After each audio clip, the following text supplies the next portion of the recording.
everyone, it's Julia. I have this a copy of a greeting card that someone sent me. She thought I could use it for some inspiration, and I'm going to use it today for inspiration. I just really love I just love those little flowers in the little pots. I have this real springy fabric here that I'm going to use. I'm going to start with just cutting a 14-inch square. I'm going to be putting a fusible fleece on the back side of this pillow. I do that a lot when I'm sewing pillows just because it makes it for a nice smooth top. So I've got that cut out, and I'm just going to give that a quick press. And I'm pressing it from the front for the top side. It's just easier for me. I don't, sometimes that polyester fleece tends to get crunchy with the iron. So I'm just pressing it from the top.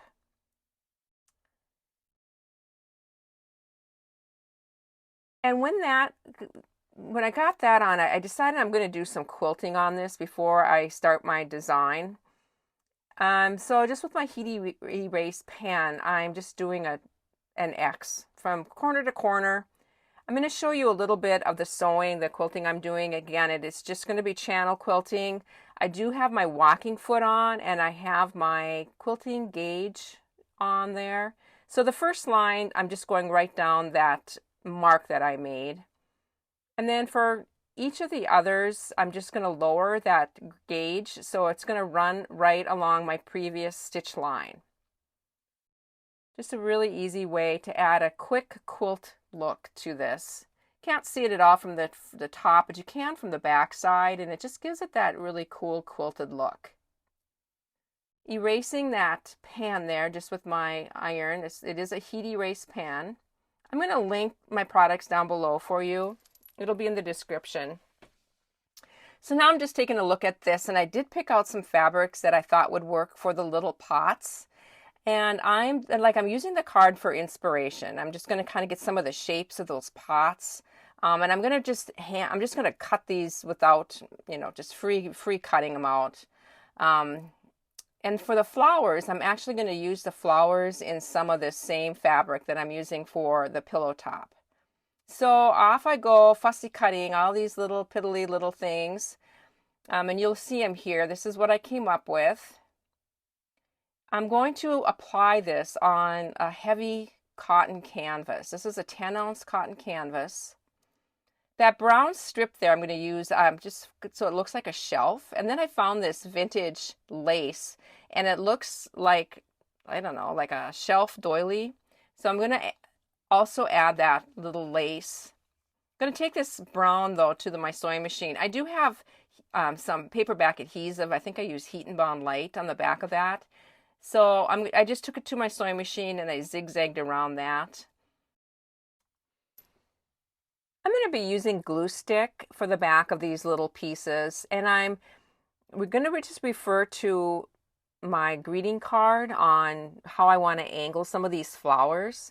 And so I'm stopping, and I'm thinking, and I'm looking at the card, and I'm just going to, get these somewhat somewhat so it looks like a nice arrangement on this shelf.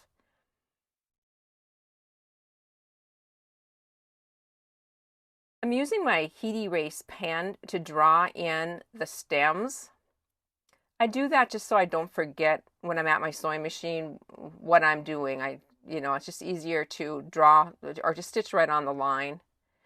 I had trouble with this little bugger. It was hard to glue, and then at my sewing machine you're going to see too, it was a little bit tricky to sew it. The glue just lifted a little bit, and they kind of, some of the little branches got twisted, but it all worked out. You can just kind of watch me as I'm going here, building these little pots.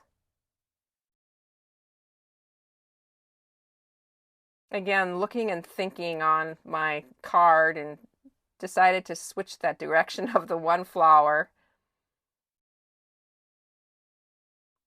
I do like to use my iron just to heat set that glue. Before I go to my sewing machine, I will do some more ironing or pressing on it.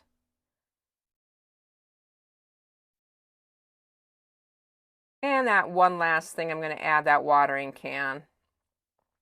I'm going to put a little flower on it. And then it's off to my sewing machine. I'm going to thread doodle this. So I have my free motion foot on. My feed dogs are dropped. I have like a brown colored thread on the top. The bottom, I have a white bobbin thread. A bobbin thread's a very strong thread, but it's lighter weight. And I'm just drawing some little doodles in some of the pots, and then going around some of the leaves. I'm not at all exact. I get off. It's just it's supposed to look like a little doodle, real organic look.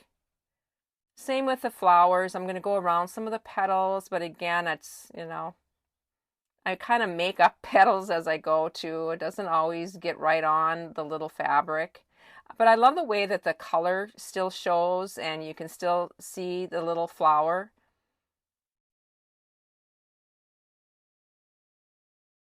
And then when I travel from one to another, I'm not going to break my thread. I am just going to just travel on the shelf over to the next one. And this one, I believe I put a design right in this, right in the center of this pot. Just going to do a little design, and then to this kind of messy one, I ended up having to take a Sharpie, a little Sharpie tool and hold it down as I went. And one did overlap the other, but it looks fine. Nature isn't perfect, right? So, and this certainly isn't perfect.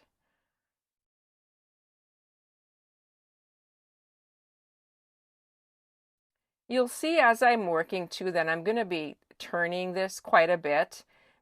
On some of these littler pieces, it's just hard to see, and so I do turn my work.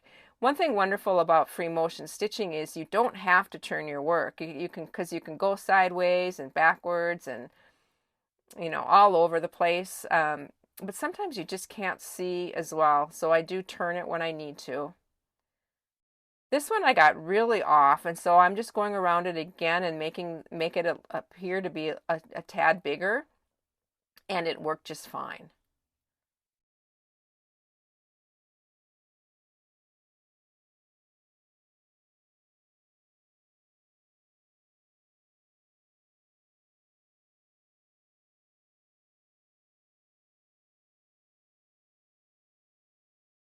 And one last thing is this little watering can.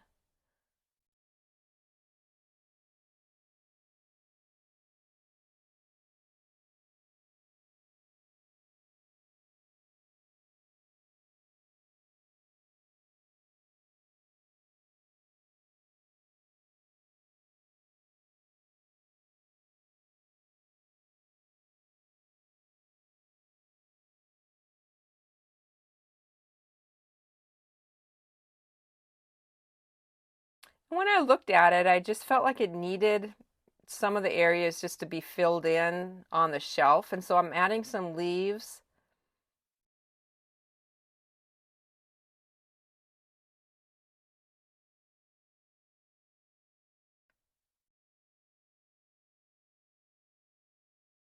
And then I also add one little flower down on the other end.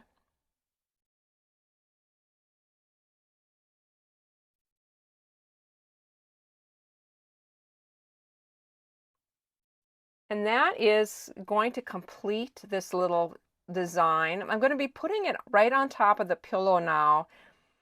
And I'm going to stitch that lace. Just giving you a close-up here before I pin it on. And I'm going to be putting that lace on as I stitch this canvas.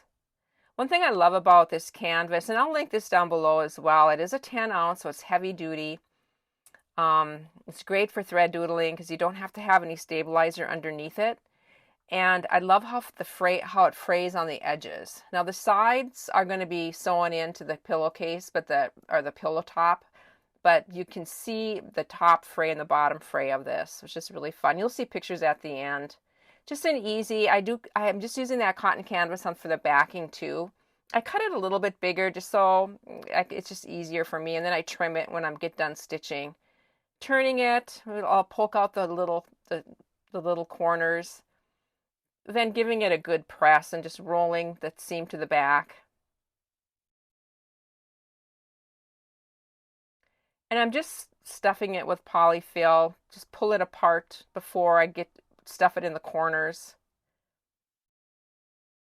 And then I'm just going to close it with my sewing machine. And I do close it with my zipper foot. I just find that to be a little bit easier. And here's what it looks like. I do have it in my Etsy store. You can see some close-ups. I hope you enjoyed this. It's really cold weather in a lot of areas. And so I thought a spring project is just going to be a good thing to see this week. Hope you have a great week, everybody. Bye for now.